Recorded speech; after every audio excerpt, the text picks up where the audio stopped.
Bom dia, boa tarde, boa noite, boa madrugada. Independente da hora que você está assistindo, seja bem-vindo.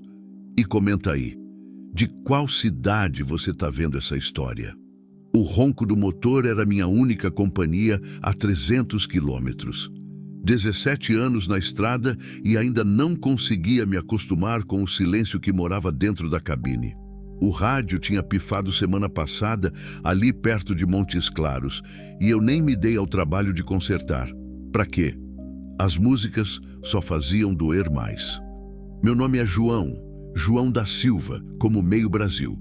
52 anos, cabelo grisalho que insiste em crescer só nas laterais e uma barriga que denuncia os anos de marmita fria e refrigerante quente.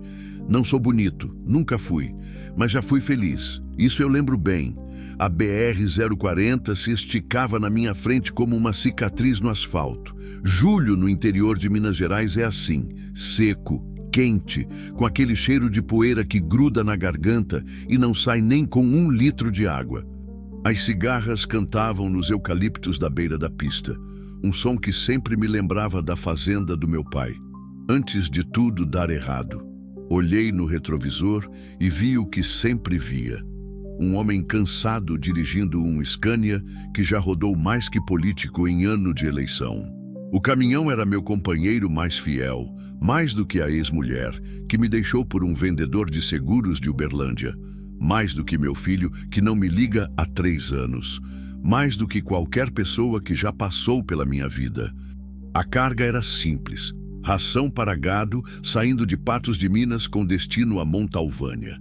Não era muito, mas pagava o combustível e sobrava um pouco para cerveja no fim de semana. Era assim que eu vivia, de carga em carga, de fim de semana em fim de semana, esperando o quê? Nem eu sabia mais. O calor entrava pela janela como um fantasma pegajoso. 42 graus na sombra, dizia o painel. Só que sombra era artigo de luxo ali. Passei a mão no rosto e senti o suor misturado com a poeira. O cheiro de diesel subia do asfalto quente, se misturando com o aroma seco do cerrado. Era o perfume da solidão. Peguei a garrafa térmica no banco do carona, vazia. O café tinha acabado há umas 2 horas. E eu nem lembrava quando tinha sido a última vez que parei para comer alguma coisa. O estômago roncava, mas eu tinha perdido o costume da fome. Ou melhor, tinha perdido o costume de cuidar de mim. Não sempre foi assim. Houve um tempo em que eu tinha horário para tudo. Café da manhã às 6, almoço ao meio-dia, jantar quando chegava em casa. A Helena cuidava disso. Ela cuidava de tudo, na verdade. Da casa, do menino, de mim. Até eu mesmo estragar tudo. Balancei a cabeça. Não era hora para isso. Nunca era hora para isso. Mas os pensamentos vinham mesmo assim, como moscas num açougue. Grudavam e não saíam por nada. A estrada começou a subir. Reduzi a marcha e senti o peso da carga puxando o caminhão para trás. 28 toneladas de ração, mais o peso das minhas lembranças. Às vezes, achava que as lembranças pesavam mais. Foi quando vi a placa. Curvelo, 85 quilômetros. Ainda tinha chão pela frente. O sol já começava a se inclinar para o oeste, pintando o céu de um laranja desbotado. Mais umas 3 horas e eu estaria em Montalvânia. Mais uma entrega. Mais um dia que terminava igual aos outros. Mas tinha algo diferente no ar. Não sei explicar direito. Era como se o mundo estivesse segurando a respiração, esperando alguma coisa acontecer. As árvores pareciam mais quietas. O vento tinha parado. Até as cigarras tinham baixado o tom. Olhei para o velocímetro. 80 quilômetros por hora. Velocidade de cruzeiro. Velocidade de quem não tem pressa para chegar em lugar nenhum. Porque quando você não tem ninguém te esperando, tanto faz chegar cedo ou tarde. O que importa é seguir em frente. A solidão da estrada era ao mesmo tempo minha inimiga e minha aliada. Me machucava, mas também me protegia. Ali, no meio do nada, eu não precisava fingir que estava bem. Não precisava sorrir para ninguém. Não precisava explicar por que minha vida tinha virado o que virou. Passei por um pequeno povoado, 2 casas, uma venda e uma oficina com uma placa enferrujada. Borracharia do Zé. Conserto o que você quebrou. Sorri pela primeira vez no dia. Pelo menos o Zé tinha senso de humor. Acelerei um pouco. A tarde estava morrendo e eu queria chegar em Montalvânia antes que escurecesse completamente. Não por medo. Medo eu tinha perdido junto com quase tudo na vida. Mas dirigir de noite com carga pesada numa estrada que eu não conhecia bem era pedir para dar problema. E problema era a última coisa que eu precisava naquele dia. Ou pelo menos era o que eu pensava. Porque, às vezes, a vida tem outros planos pra gente. E às vezes esses planos chegam de uma forma que a gente nunca esperava. Foi numa curva fechada, uns 15 quilômetros antes de Curvelo, que minha vida mudou para sempre. Primeiro vi a poeira. Uma nuvem amarelada subindo do acostamento, como se alguém tivesse freado bruscamente na terra batida. Depois ouvi o barulho, não do motor, mas de vozes. Uma grave, agressiva. Outra aguda, assustada. Reduzi a velocidade. Meu coração, que há anos batia no piloto automático, disparou. Tinha alguma coisa errada ali. Muito errada. A caminhonete branca estava parada de qualquer jeito, meio torta, com a traseira virada para a estrada. Era uma S10 velha, com a carroceria amassada e um adesivo desbotado de "Jesus é o caminho" no vidro traseiro. Ironia do destino. Mas não foi a caminhonete que fez meu sangue gelar. Foi o que eu vi atrás dela. Uma mulher jovem estava caída no chão, de bruços, as mãos amarradas para trás com uma corda amarela, dessas de varal. Os pés também presos, e a corda se estendia até a traseira da caminhonete, onde estava amarrada no engate do reboque. Ela usava um uniforme de garçonete.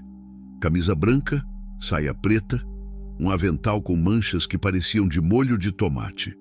Ou pelo menos era o que eu queria acreditar.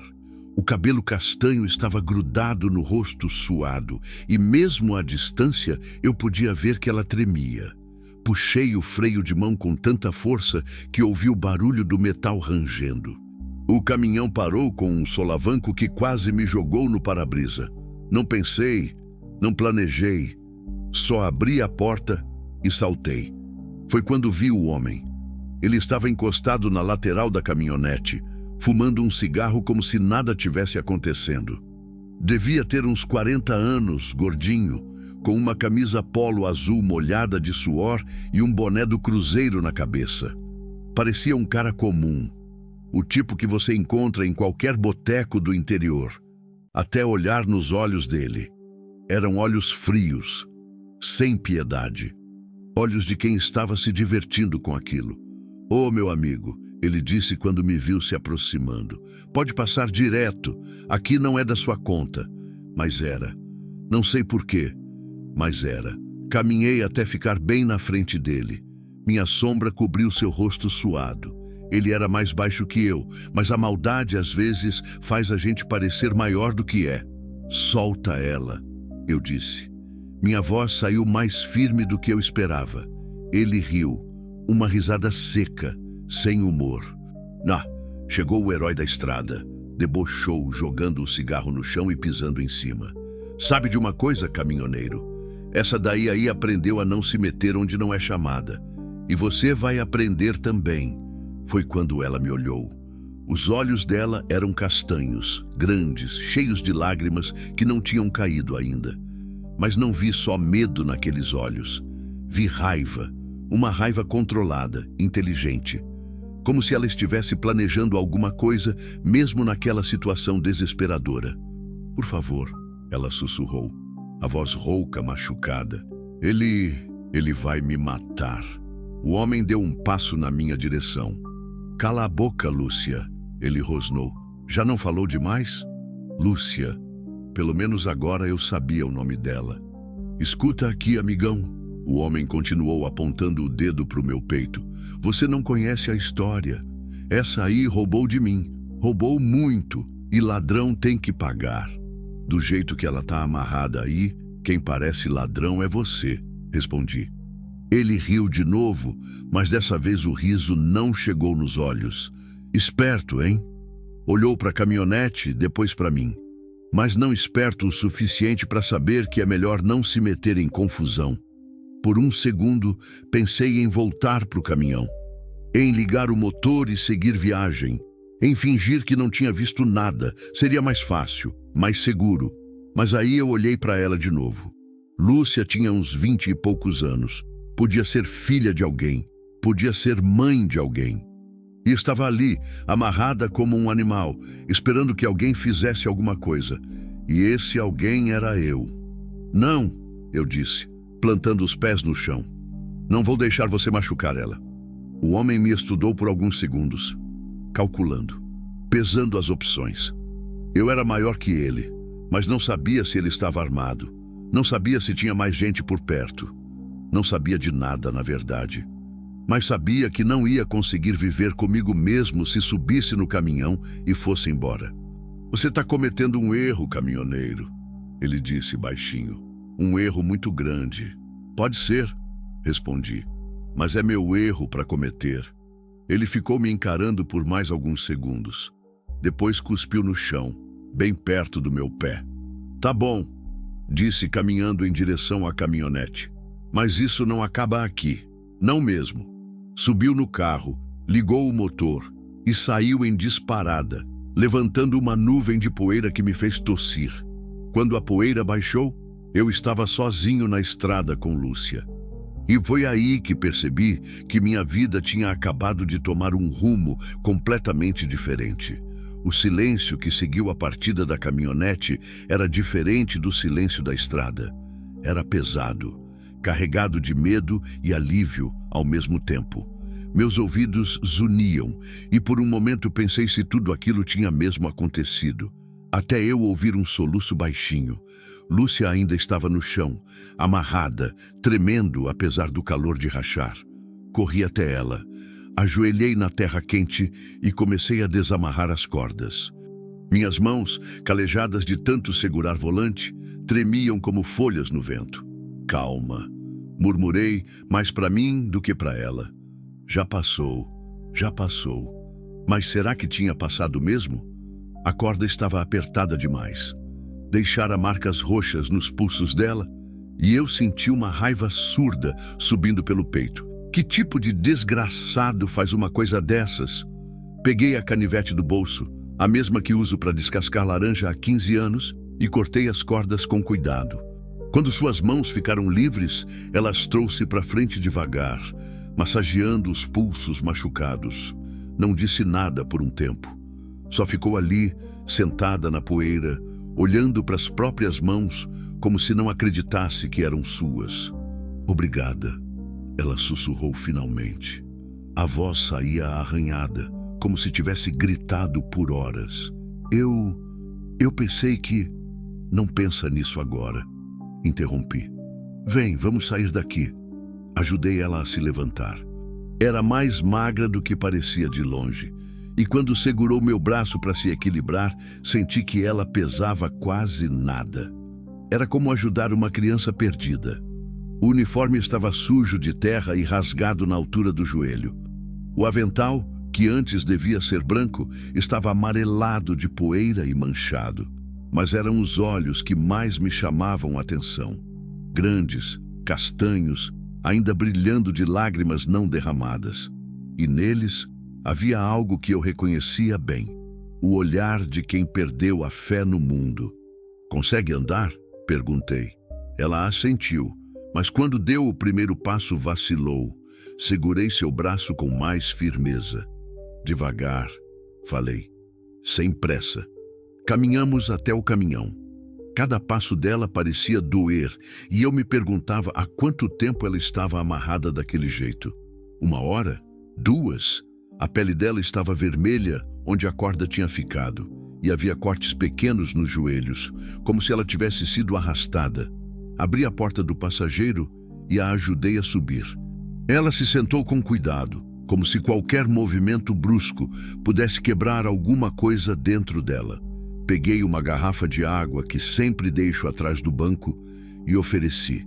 Bebe devagar. avisei. Ela segurou a garrafa com as 2 mãos, como uma criança, e bebeu pequenos goles. A água escorreu pelo queixo, limpando parte da sujeira do rosto. Foi aí que pude ver ela direito pela primeira vez. Devia ter uns 25 anos no máximo. O rosto miúdo, delicado, mas marcado por uma tristeza que parecia muito mais velha que ela. Os cabelos castanhos, antes presos num rabo de cavalo, agora estavam soltos e embaraçados. Havia uma cicatriz pequena na testa, já antiga, e eu me perguntei que outras marcas aquela vida tinha deixado nela. "Como você se chama?" perguntou-me, devolvendo a garrafa. João da Silva." "Lúcia," ela disse, como se eu já não soubesse. "Lúcia Ribeiro Santos." "Prazer, Lúcia." Mesmo sendo nessas circunstâncias, ela esboçou um sorriso pequeno, triste. "Não é todo dia que alguém para ajudar uma estranha." "Deveria ser," respondi, e liguei o motor. O ronco do Scania preencheu o silêncio entre nós. Engrenei a primeira e comecei a andar devagar. Não sabia direito para onde ir. O que se faz numa situação dessas? Leva para a polícia, para o hospital, deixa em algum lugar seguro? "Aonde você quer ir?" perguntei depois de alguns quilômetros. Ela ficou quieta por tanto tempo que achei que não ia responder. "Não sei," disse finalmente. "Não tenho para onde ir." "Como assim?" "Aquele homem..." Sua voz tremeu.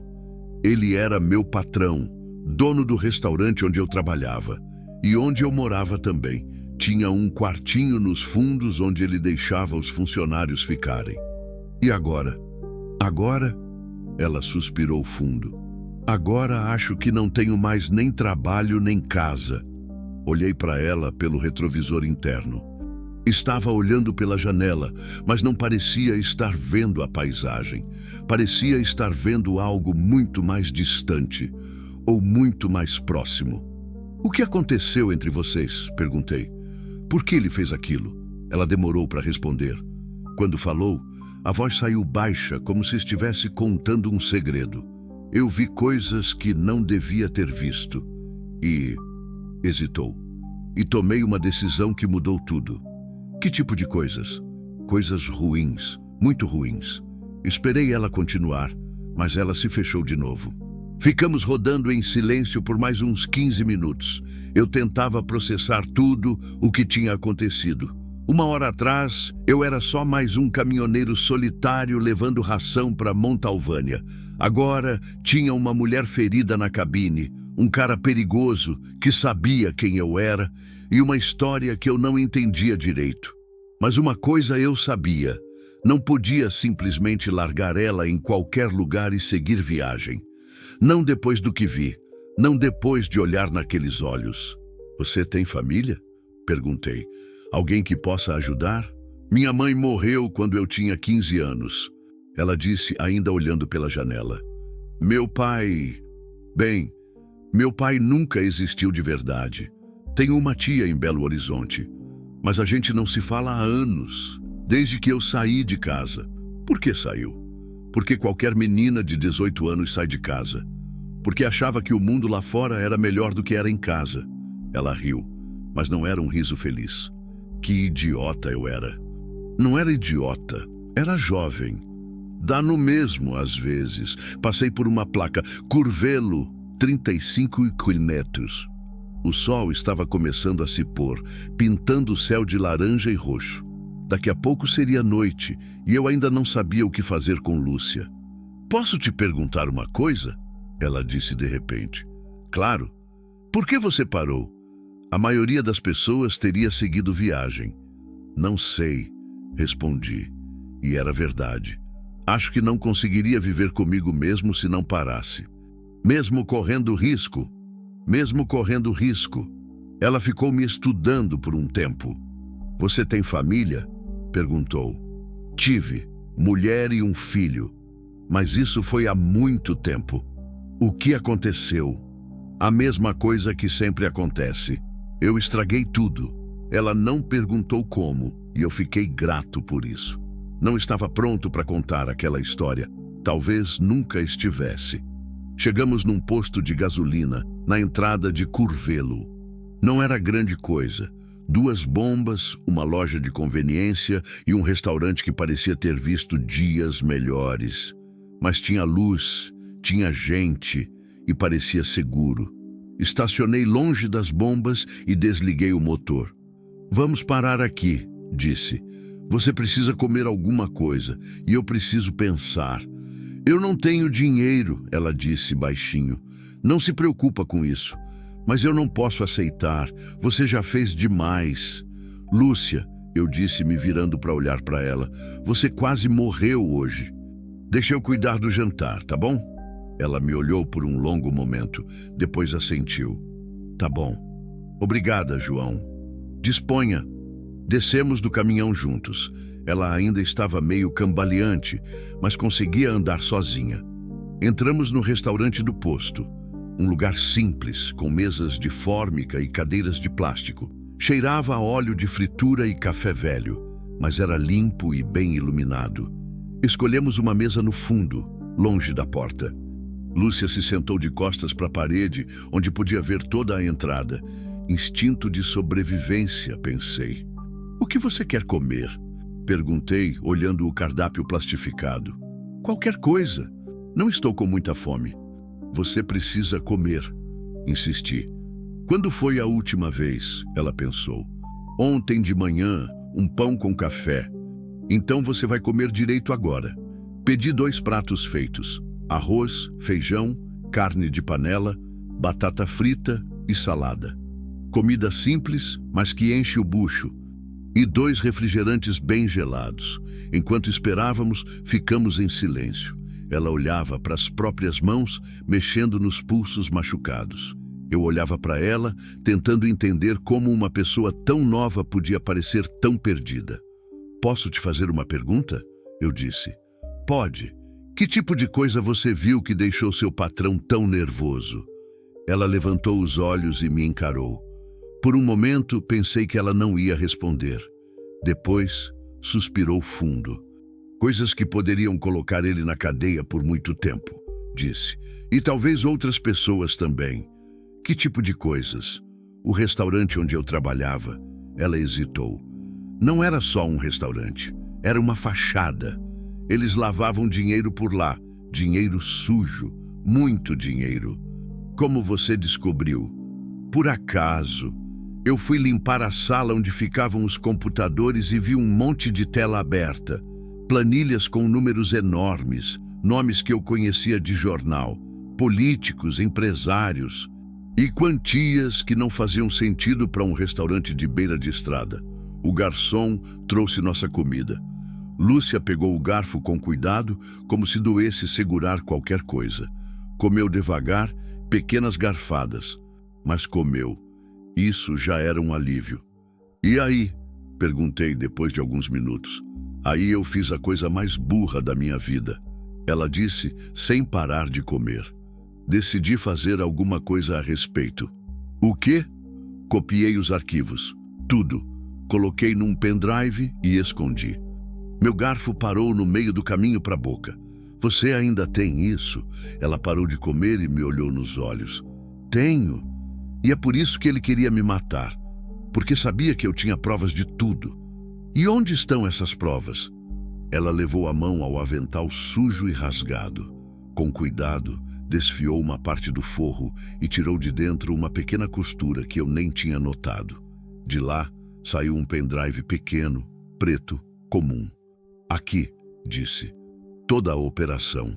Nomes, valores, contas, tudo. Olhei para o pendrive, depois para ela. Lúcia, disse devagar. Você tem ideia do que isso significa? Tenho. Significa que talvez eu tenha uma chance de fazer a coisa certa. Finalmente. E foi nesse momento que percebi que aquela garçonete pequena e assustada era muito mais corajosa do que aparentava e que nossa jornada estava só começando. Olhei para o pendrive na mão dela como se fosse uma granada sem pino, pequeno, comum, do tipo que você compra em qualquer loja de informática. mas que carregava informações capazes de derrubar gente poderosa. E gente poderosa não gosta de ser derrubada. Lúcia, disse baixinho, olhando em volta para ter certeza de que ninguém estava ouvindo. Você tem noção do perigo que está correndo? Que estamos correndo agora? Ela guardou o pendrive de volta no forro do avental com cuidado, como quem guarda uma joia preciosa. Tenho, respondeu. Mas não posso fingir que não vi nada. Não consigo. Por quê? Por que se arriscar assim? Ela parou de comer e ficou olhando para o prato. Quando falou, a voz saiu carregada de uma tristeza antiga. Porque eu já fingi que não via antes. E alguém morreu por causa disso. Senti um frio na barriga. Como assim? Tinha uma menina que trabalhava lá antes de mim. Carla, 17 anos, grávida de 6 meses. Lúcia engoliu em seco. Ela também viu coisas que não devia e também quis fazer a coisa certa. O que aconteceu com ela? Disseram que ela fugiu, que pegou o dinheiro do caixa e desapareceu, mas eu vi a mala dela no quarto, vi as roupas do bebê que ela tinha comprado. Os olhos de Lúcia se encheram de lágrimas. Carla nunca teria deixado aquelas coisas para trás. Você acha que... Eu sei, ela está morta. E eu deixei acontecer porque tive medo de me meter. Engoli em seco. A comida tinha perdido o gosto. Não era sua culpa. Era sim. Eu podia ter ajudado ela. Podia ter denunciado tudo antes. Mas fiquei quieta, igual todo mundo. Ela limpou os olhos com as costas da mão. Não vou ficar quieta de novo. Entendi então por que ela tinha corrido tanto risco. Não era só sobre justiça. Era sobre redenção. Era sobre não conseguir viver com mais uma morte na consciência. O telefone do restaurante tocou na cozinha. Ouvi o cozinheiro atender, falar alguma coisa que não consegui entender. Depois, ele apareceu na porta da cozinha, olhando diretamente para nossa mesa. Meu sangue gelou. Lúcia, falei baixinho, a gente precisa sair daqui. Agora. Ela seguiu meu olhar e viu o cozinheiro nos observando. Imediatamente ficou tensa. Eles nos acharam, sussurrou. Não necessariamente, pode ser paranoia minha, mas não vamos arriscar. Levantei, deixei R$20 na mesa e segurei o braço dela. Vamos com calma, sem pressa, mas sem demora. Caminhamos até a porta do restaurante tentando parecer normais. Meu coração batia tão forte que eu tinha certeza de que todo mundo podia ouvir. Lúcia segurava meu braço com força e senti que ela tremia de novo. Quando chegamos na porta, ouvi passos atrás de nós. Ô moço! O cozinheiro nos chamou. Esqueceu o troco? Me virei, tentando parecer relaxado. Pode ficar. Foi pelo atendimento. Ele sorriu, mas o sorriso não chegou nos olhos. Obrigado. Vocês são de onde? Passando, respondi, já empurrando Lúcia para fora. Boa noite. Saímos do restaurante e caminhamos para o caminhão. Não corri, mas cada passo parecia demorar uma eternidade. Quando finalmente chegamos na cabine, respirei fundo. Você acha que ele desconfiou? Lúcia perguntou. Não sei, mas não vamos ficar para descobrir. Liguei o motor e saí do posto sem acelerar muito. No retrovisor, vi o cozinheiro na porta do restaurante falando no telefone. Não gostei nada daquilo. Sei para onde vamos agora? Ela perguntou. Longe daqui. Peguei a BR-040 na direção contrária à que estava seguindo antes. Se alguém estava procurando por nós, iam imaginar que seguiríamos o rumo original. Pelo menos era o que eu esperava. O céu estava escurecendo rapidamente. No horizonte, vi relâmpagos distantes. Chuva se aproximando. Perfeito. Era só o que faltava. João, Lúcia disse depois de alguns quilômetros. Por que você está fazendo isso? Fazendo o quê? Me ajudando. Você não me conhece, não sabe se estou dizendo a verdade, e mesmo se estiver, isso não é problema seu. Pensei na pergunta, por que mesmo eu estava fazendo aquilo? Por que não deixei ela no posto e segui minha vida? Por quê? Disse finalmente. Faz muito tempo que eu não faço nada que valha a pena. E talvez essa seja a minha chance. Chance de quê? De ser uma pessoa melhor do que eu tenho sido. Ela ficou quieta por um tempo. Depois disse: eu entendo. É como eu me sinto em relação a Carla. O primeiro pingo de chuva acertou o para-brisa. Depois outro. Em questão de minutos, estava chovendo forte. Liguei os limpadores e reduzi a velocidade. A estrada escura, molhada, parecia ainda mais perigosa agora. Tem algum lugar onde possamos ficar? Ela perguntou. Algum lugar seguro? Estou pensando. Tenho um amigo em Três Marias, caminhoneiro aposentado, cara de confiança. Fica uns 150 quilômetros daqui. Você acha que podemos chegar lá sem problemas? Espero que sim, mas nem eu mesmo acreditava nisso. Se o cara do restaurante realmente tinha nos dedado, eles sabiam que tipo de caminhão eu dirigia, sabiam minha placa. Não seria difícil nos encontrar. Como se lesse meus pensamentos, Lúcia perguntou: e se eles estiverem esperando a gente na estrada? Então a gente vai ter que improvisar. A chuva aumentou. O barulho na cabine era ensurdecedor agora. Tive que acender os faróis, mesmo ainda não sendo totalmente noite. A visibilidade estava péssima. Foi quando vi as luzes no retrovisor. 2 carros vindo rápido atrás de nós. Muito rápido para uma estrada molhada. Senti o estômago afundar. Lúcia, disse tentando manter a voz calma. Deita no banco. Agora. Por quê? Só faz o que eu estou pedindo. Ela se abaixou sem questionar. Acelerei um pouco, testando. Os carros atrás de nós aceleraram também, mantendo a distância. Merda, murmurei. O que foi? Acho que a gente tem companhia. O primeiro carro, um Civic preto, começou a se aproximar. Consegui ver 2 homens dentro. O motorista falava no telefone. O passageiro olhava direto para o meu caminhão. João, Lúcia disse, a voz tremendo. O que vamos fazer? Não sei ainda. Deixa eu pensar. Mas não tinha muito tempo para pensar. O Civic estava praticamente colado na traseira do caminhão agora. O segundo carro, um Corolla branco, vinha logo atrás. Lembrei do peso da minha carga. 28 toneladas de ração. Se eu freasse bruscamente na chuva, o caminhão podia capotar. Mas se não fizesse nada, eles iam nos alcançar de qualquer jeito. O Civic mudou de faixa, tentando me ultrapassar pela esquerda. Eu virei o volante, fechando a passagem. Ele buzinou, irritado. Eles vão tentar nos parar, falei para Lúcia. E se conseguirem? Não respondi. Não queria pensar no que aconteceria se conseguissem. O Civic tentou passar pela direita agora. Desta vez eu deixei. Ele acelerou, passou por mim e freou bruscamente na minha frente, as lanternas traseiras acendendo como olhos vermelhos na chuva. Pisei no freio. O caminhão derrapou um pouco na pista molhada, mas consegui controlar. Agora eu estava espremido entre os 2 carros. Uma armadilha perfeita. Foi quando lembrei da saída de emergência que tinha visto alguns quilômetros atrás. Uma estrada de terra que levava a uma fazenda. Se eu conseguisse chegar lá... Não segura firme, avisei Lúcia. Por quê? Porque a gente vai sair da estrada. Acelerei de repente, surpreendendo o Civic à frente.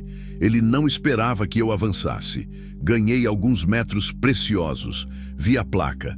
Fazenda São José, 2 quilômetros. A entrada da estrada de terra estava logo ali na frente. João, você enlouqueceu? Lúcia gritou quando percebeu o que eu pretendia fazer. Talvez, respondi, e virei o volante bruscamente para a direita. O caminhão entrou na estrada de terra, fazendo uma curva que ele definitivamente não foi feito para fazer. Senti as rodas traseiras derrapando, o peso da carga puxando o caminhão para o lado. Por um segundo, achei que íamos capotar, mas não capotamos. Olhei no retrovisor e vi os 2 carros freando na pista, tentando fazer o mesmo movimento. O Civic conseguiu entrar na estrada atrás de nós. O Corolla derrapou e quase bateu no guardrail. Eles ainda estão vindo, Lúcia disse olhando pelo retrovisor lateral. Eu sei, mas agora é no meu terreno. A estrada de terra era estreita, cheia de buracos, ladeada por pasto dos 2 lados. na chuva, tinha virado praticamente um lamaçal, perfeito para um caminhão pesado, péssimo para carros baixos. Acelerei, mesmo sabendo que era perigoso. O caminhão balançava, os pneus patinavam na lama, mas seguíamos em frente. Atrás de nós, o Civic lutava para acompanhar o ritmo. Vi ele derrapar várias vezes, quase sair da estrada. Chegamos numa curva fechada. Do outro lado, vi as luzes da fazenda. Estava perto. Foi quando o pneu furou. O barulho foi como um tiro. O caminhão puxou violentamente para a esquerda. Lutei com o volante tentando manter o controle, mas era impossível. Com 28 toneladas e um pneu furado numa estrada de lama... "Segura!" gritei. O caminhão saiu da estrada e desceu o barranco lateral. Por alguns segundos infinitos, tudo foi caos. Barulho, movimento, medo. Depois, silêncio. Quando abri os olhos, estávamos parados no meio de um pasto. O caminhão inclinado, mas ainda de pé. Lúcia estava agarrada no banco, os olhos arregalados. "Você está bem?" perguntei. "Acho que sim. E você?" "Vivo." Olhei para o retrovisor. O Civic tinha parado na estrada lá em cima. Vi 2 homens saindo dele, descendo o barranco na nossa direção. Um deles tinha alguma coisa na mão que brilhava na luz dos faróis. "Eles estão vindo", Lúcia sussurrou. "Eu sei, temos que sair daqui." "Como? O caminhão não vai subir esse barranco." Ela estava certa. Estávamos presos e os homens se aproximavam cada vez mais na chuva. A chuva tamborilava no teto da cabine como dedos impacientes. Através do para-brisa rachado, vi os 2 homens descendo o barranco devagar, testando cada passo no terreno escorregadio. O mais alto segurava uma lanterna potente. O outro carregava algo que eu não queria identificar, mas que brilhava sinistro na luz dos faróis. "Quanto tempo a gente tem?" Lúcia perguntou, a voz mal saindo da garganta. "Uns 2 minutos, no máximo", respondi, olhando a distância que separava eles de nós.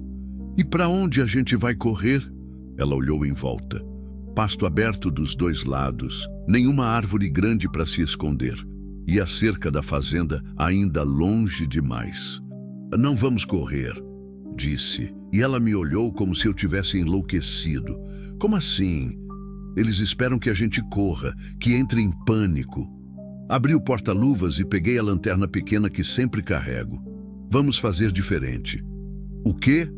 "Vamos nos esconder. Bem aqui." Apontei para a traseira do caminhão. A carroceria estava inclinada, criando uma sombra escura embaixo do chassi. Na chuva e na escuridão, seria quase impossível nos ver ali. "E você tá maluco? É o primeiro lugar que eles vão procurar. Não se ficarmos quietos, e se eles acharem que fugimos?" Lúcia me encarou por alguns segundos. Depois, assentiu. "Tá bom, mas se der errado..." "Se der errado, pelo menos tentamos." Saímos da cabine pelo lado que não dava vista para os homens.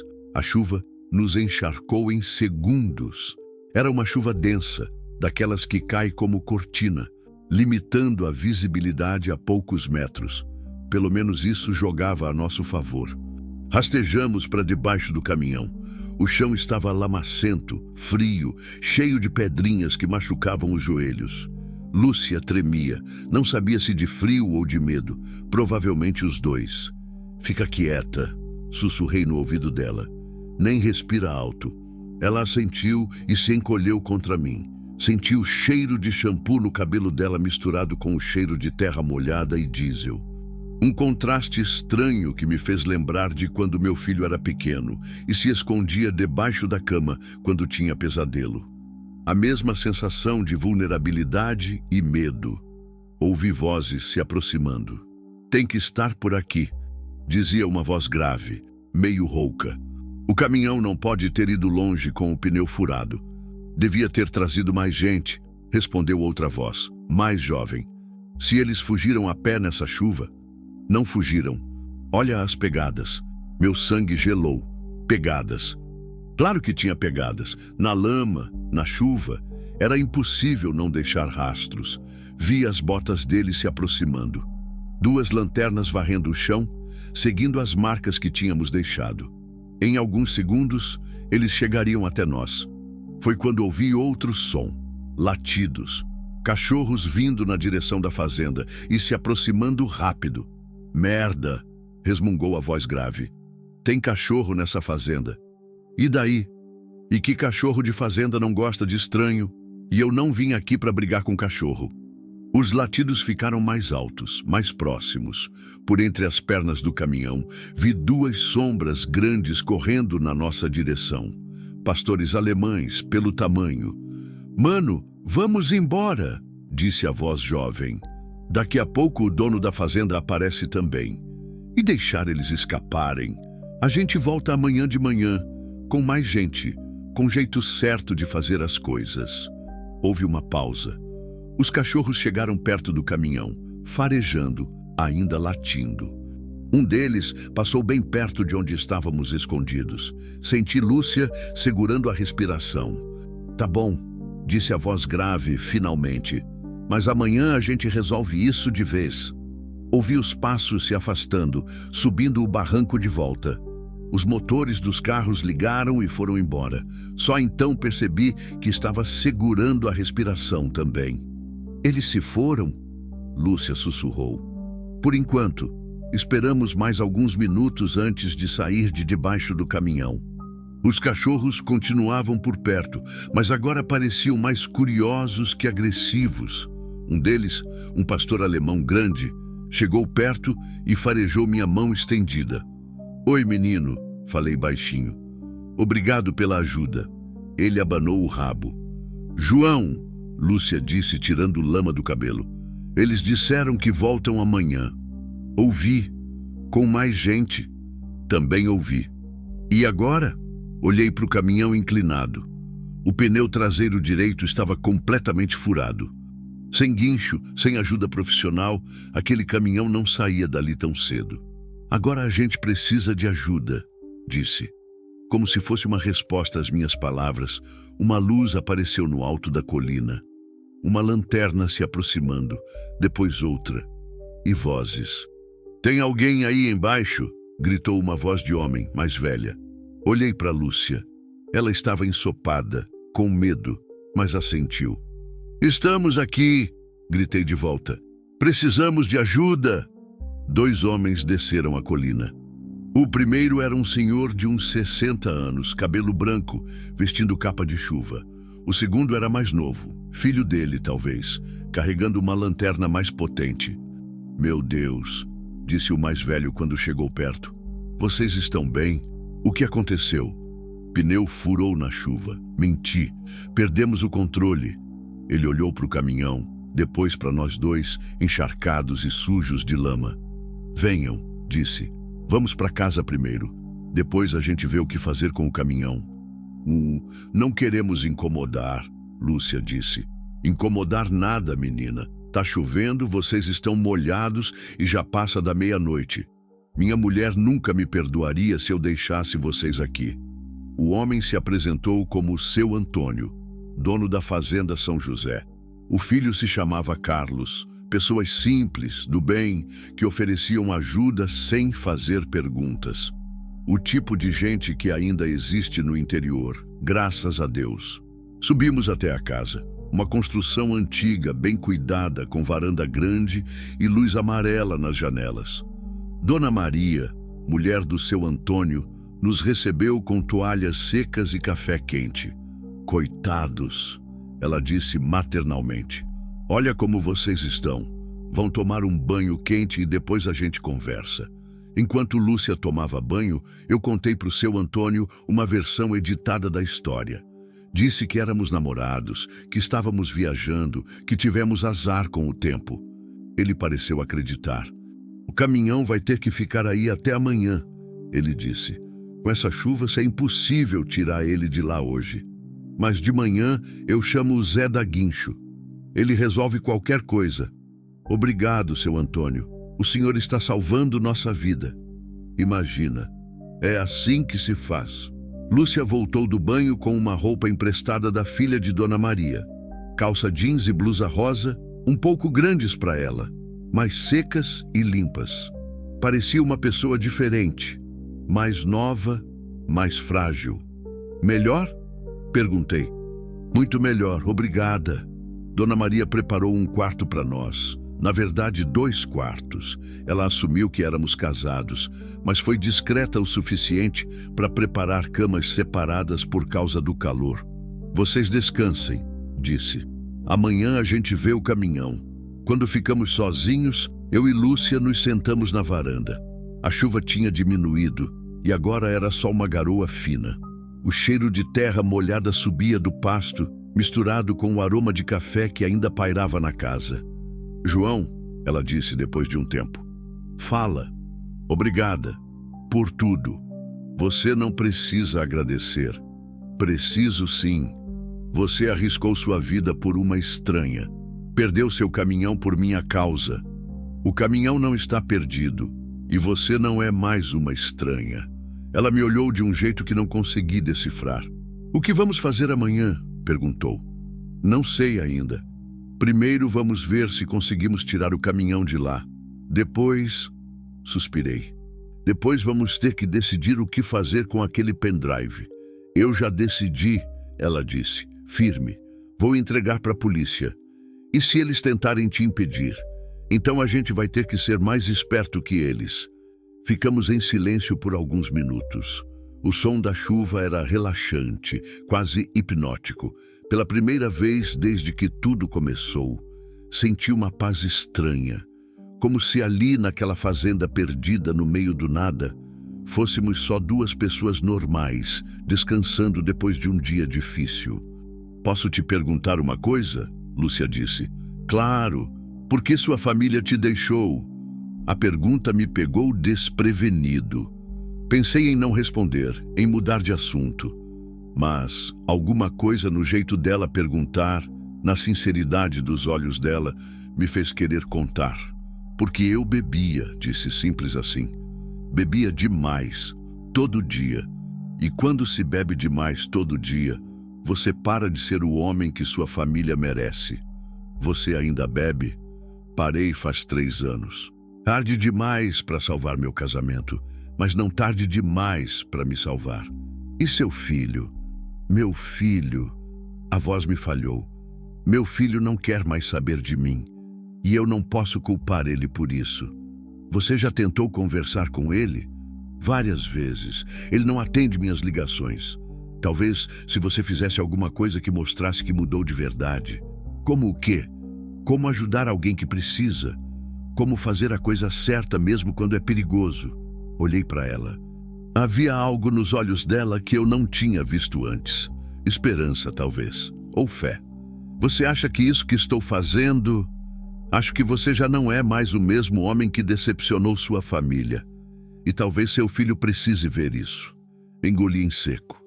Fazia muito tempo que alguém acreditava em mim daquele jeito. E você? Perguntei. O que vai fazer depois que tudo isso acabar? Não sei. Nunca pensei muito no depois. Sempre vivi um dia de cada vez. Mas agora você tem a chance de recomeçar. Com a recompensa do pendrive, você pode começar uma vida nova. Talvez, mas primeiro preciso ter certeza de que a vida velha realmente acabou. Vai acabar. A gente vai fazer ela acabar. Ela sorriu. O primeiro sorriso genuíno que vi nela desde que nos conhecemos. A gente... E foi ali, naquela varanda perdida no interior de Minas Gerais, ouvindo o barulho da chuva diminuindo e sentindo o cheiro de terra molhada, que percebi que minha vida tinha mudado para sempre. Não era mais só sobre Lúcia, era sobre nós dois. Era sobre 2 pessoas perdidas que tinham se encontrado no momento certo, ou no momento mais perigoso de suas vidas, porque amanhã eles voltariam. E desta vez, não seria só curiosidade de cachorro que nos salvaria. Acordei antes do sol nascer. O galo de seu Antônio cantou 3 vezes, e cada vez me lembrava que mais um dia tinha chegado. Um dia que podia ser o último para mim e para Lúcia. A casa estava silenciosa. Pela janela do quarto, via a primeira luz do amanhecer, pintando o céu de rosa e laranja. Lindo! Irônico como a vida pode ser bonita justamente quando está prestes a desabar. Me vesti com as roupas que Dona Maria tinha lavado e secado durante a noite. Cheiravam a sabão em pó e carinho de mãe. Fazia tempo que alguém cuidava das minhas coisas daquele jeito. Lúcia já estava acordada também. A encontrei na cozinha, ajudando Dona Maria a preparar o café da manhã. Usava um avental florido por cima da roupa emprestada e mexia a polenta como se soubesse fazer aquilo a vida toda. "Bom dia", disse quando me viu. "Bom dia. Dormiu bem?" "Melhor do que esperava." Mas eu podia ver as olheiras, os olhos vermelhos. Ela tinha chorado durante a noite, ou ficado acordada pensando no que nos esperava. "Senta aí, João", Dona Maria disse apontando para a mesa. "Café já está pronto." A mesa estava farta. Pão de açúcar ainda morno, manteiga caseira, queijo fresco, ovos mexidos, linguiça defumada, café preto e forte. Comida de verdade, feita com amor. O tipo de mesa que me lembrava da infância, quando o mundo ainda fazia sentido. Seu Antônio chegou da ordenha com as mãos cheirando a leite morno. "Como dormiram?" perguntou, lavando as mãos na pia. "Muito bem, obrigado", Lúcia respondeu. "A senhora é muito gentil, Dona Maria." "Imagina, filha, é sempre bom ter gente nova em casa." "Aqui fica muito quieto." "E o caminhão?" perguntei para o seu Antônio. "Já liguei para o Zé. Ele vem aí umas 9 horas. Disse que com o guincho dele tira qualquer coisa de qualquer lugar." "Quanto ele cobra?" "Ah, isso vocês veem com ele. Mas é honesto. Não vai roubar." Comemos devagar, saboreando cada garfada. Eu sabia que podia ser nossa última refeição tranquila por um tempo, talvez para sempre.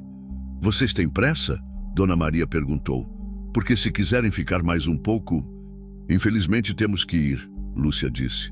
"Mas foi maravilhoso estar aqui. A casa é de vocês. Quando quiserem voltar, é só aparecer." Depois do café, eu e seu Antônio descemos até onde o caminhão estava. A manhã estava linda, ensolarada, com aquele cheiro limpo que fica no ar depois da chuva. Os cachorros nos seguiram, brincalhões agora que havia luz. O caminhão parecia menor de manhã, menos imponente. Inclinado daquele jeito, com o pneu furado, parecia até vulnerável. Como eu me sentia. "Eita, João", seu Antônio disse, examinando os danos. "Você teve sorte de não capotar. Com essa carga toda..." "Foi por pouco mesmo. Mas o Zé dá conta. Ele já tirou coisa pior daqui." Subimos de volta para casa. Lúcia estava na varanda, olhando para a estrada. Estava nervosa. Mexia com as mãos, mordia o lábio. Sinais que eu já conhecia. "Viu alguma coisa?" perguntei. "Não, mas eles disseram que voltavam pela manhã." "Ainda é cedo." "É, mas você tem um pressentimento ruim." "Tenho." Eu também tinha. Havia algo no ar, uma tensão que não conseguia explicar, como antes de uma tempestade, ou antes de uma briga. Foram às 9h30 quando ouvimos o ronco do guincho subindo a estrada da fazenda. Um som potente, reconfortante. Pelo menos uma coisa estava dando certo. Zé era um homem pequenininho, magro, com mãos enormes e um sorriso que ocupava metade do rosto. Falava rápido, gesticulava muito e parecia conhecer cada parafuso de cada caminhão que já tinha nascido. "Deixa comigo", disse depois de examinar a situação. "1 horinha e seu caminhão tá tinindo. Tem certeza?" "Rapaz, eu já tirei carreta de dentro de córrego. Isso aí é fichinha." Descemos todos até o local. Zé trabalhou com uma eficiência impressionante. Posicionou o guincho, passou os cabos, testou a tração. Parecia que tinha feito aquilo milhares de vezes. "Pode dar partida", gritou para mim depois de uns 40 minutos. Subi na cabine e liguei o motor. O velho Scania ronronou como um gato satisfeito. Zé acionou o guincho e lentamente o caminhão começou a subir o barranco. Foi quando ouvimos os carros se aproximando. Primeiro, só o barulho dos motores na estrada de terra. Depois, as vozes. Várias vozes. Mais gente do que na noite anterior. "João", Lúcia me chamou, a voz tensa. "São eles." Olhei para cima do barranco. 3 carros parados na estrada. 6 homens descendo. alguns carregando coisas que definitivamente não eram lanternas. Zé, gritei, para o guincho, agora. Por quê? Tá quase... Para o guincho. Ele deve ter visto algo na minha cara que o convenceu. Desligou o equipamento imediatamente. Que tá acontecendo? Perguntou. Problemas, respondi. Seu Antônio, o senhor leva sua família para dentro de casa e liga para a polícia. Polícia? Mas faz o que eu estou pedindo. Agora. Ele não discutiu. Pegou Dona Maria e Carlos e subiram correndo para casa. Zé ficou parado, sem entender nada. Você também, falei para ele. Vai embora, rápido. E meu guincho? Seu guincho é o menor dos problemas agora. Os homens estavam chegando perto. Reconheci os dois da noite anterior. Os outros eram caras que nunca tinha visto. Grandes, sisudos, com cara de quem não brincava em serviço. Olha só, disse o da voz grave. Os pombinhos ainda estão aqui. João, Lúcia sussurrou. O pendrive. Eu sei. Ela discretamente tirou o objeto do bolso e me entregou. Se alguma coisa acontecer comigo, disse baixinho, você entrega isso para a polícia. Não vai acontecer nada. Promete. Prometo. Guardei o pendrive no bolso da camisa bem fundo. Os homens se espalharam ao redor do caminhão. Uma formação que bloqueava qualquer rota de fuga. Profissionais. Bom dia, disse o mais alto deles, aparentemente o líder. Usava terno mesmo no meio do mato. Tinha cicatriz no rosto e olhos que não piscavam. Imagino que vocês sabem por que estamos aqui. Não faço ideia, respondi. Ele sorriu. Um sorriso sem humor. Claro que não, vocês são só dois inocentes que tiveram um acidente na estrada. Olhou para o guincho, para o caminhão meio suspenso. Que coincidência encontrar vocês ainda aqui. O que vocês querem? Queremos o que a garçonete levou do restaurante. Não sei do que vocês estão falando. Não? Ele se aproximou de Lúcia. E você, mocinha, também não sabe? Lúcia o encarou sem piscar. Não sei. Interessante. Ele fez um sinal para os outros homens. Procurem. 2 deles subiram na cabine do caminhão. Outros 2 começaram a revistar a área ao redor. Os últimos ficaram de guarda, observando qualquer movimento. Vocês não têm direito de fazer isso, disse. Direito, o líder riu. Amigo, direito é uma palavra que não existe no meu vocabulário. Eles revistaram tudo, cada canto da cabine, cada compartimento, cada bolso das nossas roupas de ontem. Encontraram minha carteira, meus documentos, algumas moedas, nada mais. Nada aqui, relatou um deles. O líder me estudou por alguns segundos. Interessante, disse. Muito interessante. Já procuraram, não acharam nada. Agora vão embora. Não é tão simples assim. Ele se aproximou mais. Veja bem, caminhoneiro, eu sei que vocês têm o que eu quero e eu vou conseguir. A questão é, do jeito fácil ou do jeito difícil? Que jeito fácil? Vocês entregam o que levaram. Eu finjo que nada disso aconteceu. Todo mundo segue sua vida. E o jeito difícil? Ele não respondeu com palavras, apenas fez outro sinal. Um dos homens agarrou Lúcia pelos braços. Não! Gritei, avançando na direção deles. 2 outros me seguraram. Eram fortes, muito fortes. Calma, caminhoneiro, o líder disse. Ninguém precisa se machucar, ainda. Deixa ela em paz. Isso depende de vocês. Ele se virou para Lúcia. Última chance, mocinha. Onde está? Vai se ferrar, ela cuspiu. Ele suspirou, como se estivesse genuinamente decepcionado. Que pena. Eu realmente esperava que vocês fossem mais razoáveis. Foi quando ouvimos o barulho dos carros se aproximando. Muitos carros. Vindo rápido. O líder franziu a testa. Que porra é essa? Polícia Militar! Gritou uma voz amplificada. Soltem as armas e coloquem as mãos na cabeça! O pasto se encheu de homens uniformizados. Deviam ser uns 15 policiais, todos armados, todos apontando na nossa direção. Ou melhor, na direção dos sequestradores. Merda! murmurou o líder. O que aconteceu a seguir foi rápido e confuso. Os bandidos tentaram resistir. Houve gritos, correria, alguns tiros para o alto, mas estavam em desvantagem numérica e de posição. Em menos de 5 minutos, todos estavam no chão, algemados. O comandante da operação se aproximou de nós. Sargento Mendes, segundo o que li na farda. Vocês estão bem? Estamos, respondi, ainda processando o que tinha acontecido. Como vocês... O fazendeiro ligou. Disse que tinha gente armada ameaçando hóspedes dele. Viemos com tudo. Obrigado, sargento. Vocês salvaram nossas vidas. É nosso trabalho. Ele olhou para os homens algemados. Agora, vocês podem me explicar o que está acontecendo aqui? Olhei para Lúcia. Ela assentiu. É uma história longa, sargento, e vocês vão querer sentar para ouvir. Tiramos o pendrive do bolso e começamos a contar tudo, desde o restaurante até aquele momento. O sargento ouviu tudo com atenção crescente. Quando terminamos, ele estava sério. Vocês têm ideia da dimensão do que descobriram? Temos uma noção, Lúcia disse. Isso vai muito além da nossa alçada. Vamos ter que chamar a Polícia Federal. Tudo bem.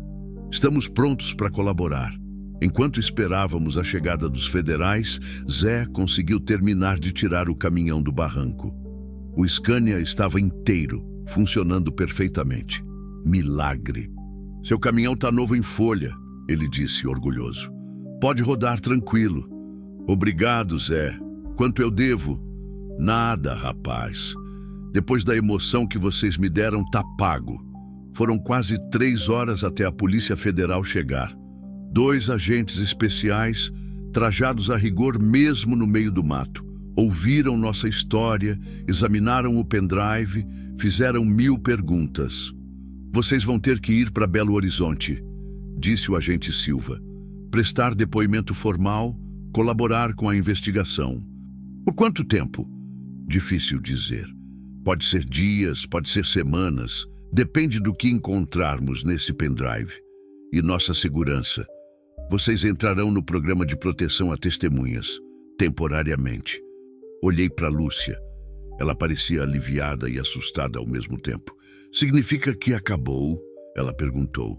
A parte perigosa, sim, o agente respondeu. Agora vocês estão sob proteção federal. Foi estranho se despedir de seu Antônio e Dona Maria. Eles tinham nos acolhido como família, sem conhecer nossa história, sem fazer perguntas. Gente boa de verdade. Volta aqui quando tudo acabar, Dona Maria disse, abraçando Lúcia. Quero saber como termina essa história. Prometo que volto, Lúcia respondeu, e eu vi que ela falava sério. Seguimos a comitiva federal numa caravana improvisada. Meu caminhão, 2 carros da PF, uma viatura da PM. Parecia comboio de presidente. Na estrada para Belo Horizonte, Lúcia estava quieta, pensativa. No que você está pensando? Perguntei. Que tudo mudou muito rápido. Ontem eu era só uma garçonete assustada. Hoje sou testemunha federal. E como se sente? Estranha, mas aliviada. Pela primeira vez em meses, sinto que fiz a coisa certa. Fez sim. E vai ver, isso é só o começo. Começo de quê? De uma vida nova. Para você. Para mim também. Ela me olhou de um jeito que não consegui decifrar. João? Fala. Quando tudo isso acabar, o que vai acontecer com a gente? Era uma pergunta que eu não sabia responder. Não ainda. Mas sabia que acontecesse o que acontecesse, nós dois não seríamos mais os mesmos. Tinha sido uma jornada longa desde aquela estrada poeirenta onde tudo começou, e ainda não tinha acabado. Não sei, respondi honestamente, mas sei que vamos descobrir juntos. Ela sorriu. Daquele jeito dela, pequeno mas verdadeiro. Juntos, repetiu. Gosto do som disso. Eu também. E seguimos viagem rumo a um futuro que nenhum dos dois podia prever, mas que pela primeira vez em muito tempo parecia cheio de possibilidades, mesmo que ainda faltasse o capítulo final da nossa história. 6 meses depois, o telefone tocou 3 vezes antes que eu conseguisse atender. Estava debaixo do caminhão, trocando óleo, e minhas mãos estavam sujas de graxa. Era um domingo de manhã em Contagem, e eu tinha aprendido a aproveitar esses momentos de paz. Alô? Pai? Meu coração parou. Depois disparou. Fazia mais de 3 anos que não ouvia aquela voz. Rafael? Oi, pai. Sentei no chão do pátio da oficina, ainda segurando o telefone como se fosse feito de cristal. Meu filho, minha criança. Agora com 22 anos, uma voz de homem que eu mal reconhecia. Filho, minha voz falhou. Como conseguiu meu número? Vi na televisão a reportagem sobre aquela operação da Polícia Federal. Você e a Lúcia, sobre o restaurante e toda aquela história. Ah, isso! A reportagem tinha saído no Fantástico 3 meses atrás. Caminhoneiro e garçonete desarticulam esquema milionário de lavagem de dinheiro. O repórter tinha sido respeitoso, não tinha exposto nossos rostos direito, mas quem conhecia, reconhecia. Pai, Rafael hesitou. Eu fiquei orgulhoso quando vi. As palavras me atingiram como um soco no peito, mas um soco bom, daqueles que você quer levar de novo. Orgulhoso? É, você fez a coisa certa. Arriscou sua vida por uma estranha. Isso é coisa que meu pai faria. O pai que eu lembrava de quando era pequeno. Fechei os olhos, senti lágrimas que não caíam há muito tempo. Rafael, queria te ver, pai, se você quiser também. Claro que eu quero. As palavras saíram atropeladas. Quando? Onde? Que tal hoje? Estou aqui em BH. Posso ir aí em Contagem. Hoje, se der para você. Claro que dá. Vem, filho. Vem que eu te espero. Desliguei o telefone e fiquei ali sentado por uns 5 minutos, tentando acreditar que aquilo tinha mesmo acontecido. Meu filho ia vir me ver, depois de 3 anos, por causa daquela história com Lúcia. Lúcia. Peguei o celular e liguei para ela. Oi, João. Sua voz soou alegre. Como você está? Lúcia, você não vai acreditar. Meu filho ligou. Sério? O Rafael? Ele viu a reportagem. Quer me ver hoje. João! Ouvi a emoção na voz dela. Que maravilhoso! Eu sabia que um dia isso ia acontecer. Você sempre teve mais fé que eu. É porque eu te conheço, sei do homem que você é.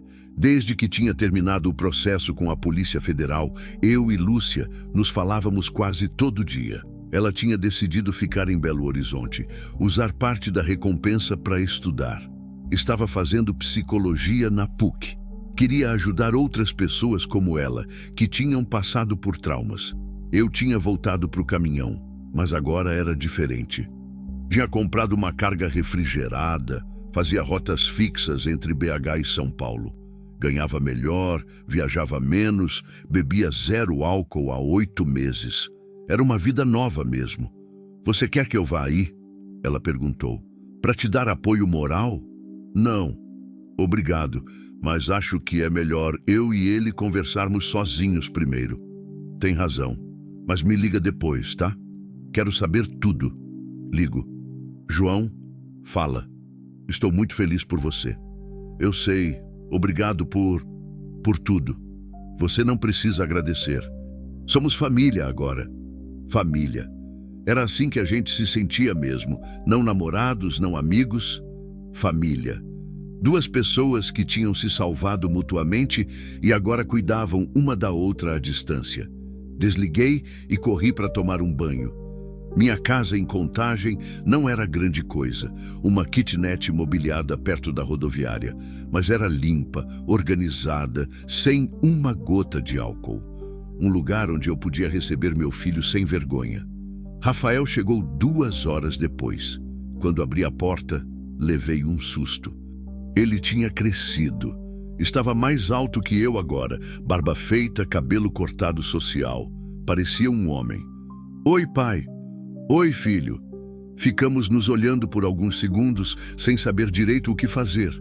Depois, ele deu o primeiro passo e me abraçou. Um abraço forte, longo, que falava todas as palavras que não conseguíamos dizer. Entra. Falei quando nos separamos. Quer um café? Um refrigerante? Café tá bom. Preparei o café com cuidado exagerado, como se fosse a coisa mais importante do mundo. Talvez fosse mesmo. Sentamos à mesa pequena da cozinha e eu percebi que ele olhava tudo com curiosidade. É simples, disse, mas é meu. Está bom, pai. Está limpo, organizado, bem diferente de como era antes, né? Ele baixou os olhos. É, bem diferente. Rafael, Pai, deixa eu falar primeiro. Ele me interrompeu. Eu vim aqui porque preciso te dizer uma coisa. Quando vi aquela reportagem, quando vi você arriscando a vida por uma pessoa que nem conhecia, eu percebi que você tinha mudado de verdade e que talvez eu também tivesse que mudar. Como assim? Eu estava com raiva, pai. Muito com raiva. Da separação, da bebida, de todas as vezes que você me decepcionou. E essa raiva estava me consumindo. Filho, mas quando vi você na TV, fazendo a coisa certa mesmo sabendo que era perigoso, eu entendi que pessoas podem mudar. E que talvez fosse hora de eu parar de te julgar pelo que você foi e começar a te conhecer pelo que você é agora. Engoli em seco. Meu filho sempre foi maduro demais para a idade. Agora estava virando um homem melhor do que eu jamais fui. Você tem todo o direito de estar com raiva, disse. Eu fui um pai horrível por muito tempo. Foi, mas também foi o pai que me ensinou a andar de bicicleta, que me levava para pescar no domingo, que me contava história antes de dormir. Você lembra disso? Lembro de tudo, pai, do bom e do ruim, e agora quero tentar construir coisa boa de novo. Chorei. Ali, na frente do meu filho de 22 anos, chorei como uma criança. Ele veio para o meu lado da mesa e me abraçou de novo. Calma, pai, está tudo bem. Desculpa, filho, desculpa por tudo. Eu te perdoo, já perdoei faz tempo. Só estava esperando você se perdoar também. Passamos a tarde inteira conversando. Ele me contou sobre a faculdade de engenharia, sobre a namorada, sobre os planos. Eu contei sobre os últimos anos, sobre como tinha parado de beber, sobre Lúcia e toda a aventura que tínhamos vivido. Pai, posso te perguntar uma coisa? Claro. Você está apaixonado por ela? Pela Lúcia? A pergunta me pegou desprevenido. Por que pergunta isso? Pelo jeito que você fala dela. Você fica diferente. Pensei por um momento. Não sei se é amor romântico, disse finalmente. É uma coisa diferente, mais profunda talvez. Ela me ajudou a ser uma pessoa melhor e eu acho que ajudei ela também. A gente se salvou mutuamente. Isso parece amor para mim. Talvez seja, mas é complicado. A diferença de idade, as circunstâncias. Pai, quantos anos você tem? 52. E ela? 26. E daí, vocês são adultos. Se gostam, se fazem bem. O resto é só número. Meu filho me dando conselho amoroso. A vida tinha mesmo dado uma volta completa. Oh, vou pensar nisso, disse. Você deveria. A vida é muito curta para desperdiçar conexões verdadeiras. Quando anoiteceu, Rafael disse que precisava voltar, mas antes de ir, fez uma proposta. Pai, que tal jantar todo domingo? Aqui ou lá em casa? Você tem certeza? Tenho. Quero meu pai de volta na minha vida. E sua mãe? Ela vai concordar? Já conversei com ela. Ela também acha que é hora. Mesmo? Ela até disse que sempre soube que você era um homem bom no fundo. Só estava perdido por um tempo. Abracei meu filho mais uma vez antes dele ir embora. Quando ele saiu, fiquei na janela vendo o carro desaparecer na curva. Era uma sensação estranha, boa, como se uma ferida muito antiga finalmente estivesse cicatrizando. Liguei para Lúcia. E então? Ela perguntou antes mesmo de eu dizer oi. Foi maravilhoso. Ele me perdoou, Lúcia. Meu filho me perdoou. Eu sabia que ia dar certo. E ele disse uma coisa interessante. O quê? Perguntou se eu estava apaixonado por você. Houve um silêncio do outro lado. E o que você respondeu? que não sabia, que era complicado. É mesmo complicado? Não sei, Lúcia. Nós dois passamos por tanta coisa juntos. Você me ajudou a me reencontrar. Não sei se consigo separar gratidão de outras coisas. João, fala. Por que você não vem aqui amanhã? A gente conversa pessoalmente. Você tem certeza? Tenho. Acho que já passou da hora de a gente ter essa conversa. Está bem, que horas? Que tal de manhã? Posso fazer um almoço? Lúcia, que foi? Obrigado por tudo, mesmo. A gente se fala amanhã, João. Desliguei o telefone e fiquei pensando. Em poucos meses, minha vida tinha mudado completamente. Tinha meu filho de volta. Tinha uma profissão que me dava dignidade. Tinha parado de beber. E tinha Lúcia. Fosse lá o que Lúcia representasse na minha vida. Na segunda-feira de manhã, dirigi até Belo Horizonte com o coração na garganta. Não sabia direito o que esperar daquela conversa. Lúcia morava num apartamento pequeno no bairro Sagrada Família, perto da universidade. Ela mesma tinha escolhido o local. Simples, mas seguro e bem localizado. Quando toquei a campainha, ela demorou alguns segundos para atender. Quando abriu a porta, levei um susto. Estava diferente. Cabelo mais comprido, um pouco de maquiagem, um vestido azul claro que eu nunca tinha visto. Oi, João. Oi, você está bonita. Obrigada. Entra. O apartamento cheirava a comida caseira e flores. Havia uma mesa posta para dois, vela acesa, música baixa no som. Parecia...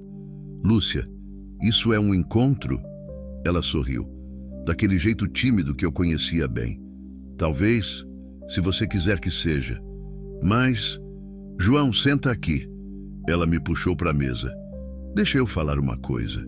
Sentei, ainda meio atordoado. Nestes 6 meses, ela começou, eu pensei muito sobre nós, sobre o que aconteceu, sobre o que somos um para o outro. E percebi que você não é só alguém que me salvou. Você é a pessoa que me fez acreditar que eu merecia ser salva, que me mostrou que existem homens bons no mundo, que me deu força para recomeçar. Lúcia, deixa eu terminar. Eu sei que tem a diferença de idade. Sei que as pessoas vão falar. Sei que começamos numa situação extrema e que talvez isso confunda nossos sentimentos. É exatamente isso que eu penso. Mas também sei que quando você está longe, eu sinto sua falta. Que quando você liga, meu dia fica melhor. Que quando penso no meu futuro, você está nele. Olhei para ela, os olhos castanhos brilhando na luz da vela. A mesma mulher que tinha encontrado amarrada numa estrada poeirenta, mas ao mesmo tempo completamente diferente. Mais forte, mais segura, mais ela mesma. E se não der certo? Perguntei. E se estragarmos o que temos?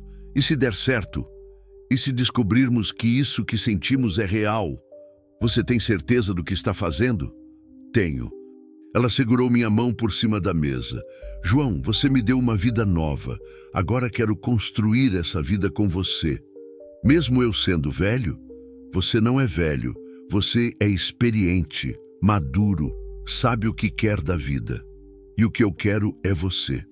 As palavras saíram antes que eu pudesse pensar nelas, mas eram verdadeiras, completamente verdadeiras. Então, para de inventar problemas onde não tem. Levantei, contornei a mesa e a beijei. Devagar, com cuidado, como se ela fosse feita de porcelana. Ela retribuiu o beijo, e foi como se todas as peças da minha vida finalmente se encaixassem no lugar certo. Eu te amo, sussurrei. Eu também te amo. Almoçamos conversando sobre o futuro, sobre a possibilidade de ela se mudar para Contagem quando terminasse a faculdade, sobre eu talvez vender o caminhão e abrir uma oficina, sobre filhos, sobre casa própria, sobre todas as coisas normais que casais normais planejam. João, ela disse quando estávamos tomando café, fala. Obrigada por ter parado naquela estrada.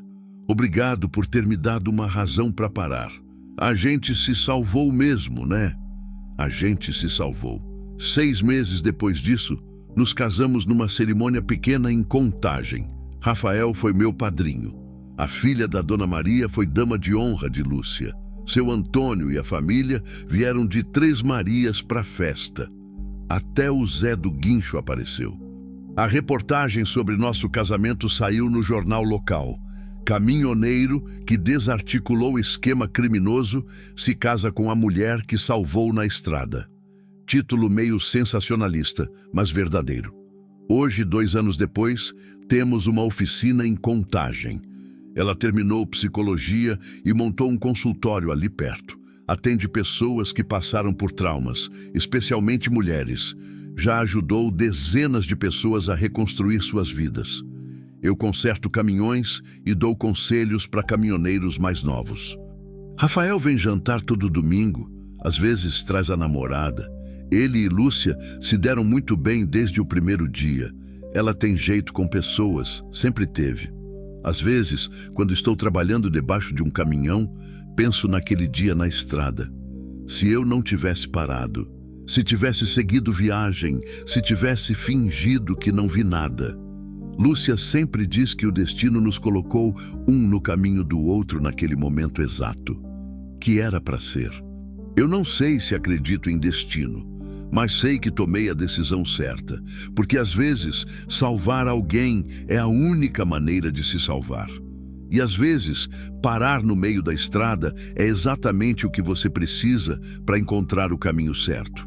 Na vida, a gente se cruza com milhares de pessoas, mas são raros os encontros que mudam tudo. São raros os momentos em que você olha para alguém e pensa: por você, eu paro o mundo. Por você, eu saio da estrada. Por você, eu arrisco tudo. João e Lúcia se encontraram no meio do nada e descobriram que o nada pode ser o começo de tudo. Uma estrada, uma decisão, uma vida inteira pela frente. E você? Se visse alguém precisando de ajuda, você pararia ou seguiria a viagem? Porque às vezes a pessoa que você salva acaba sendo você mesmo.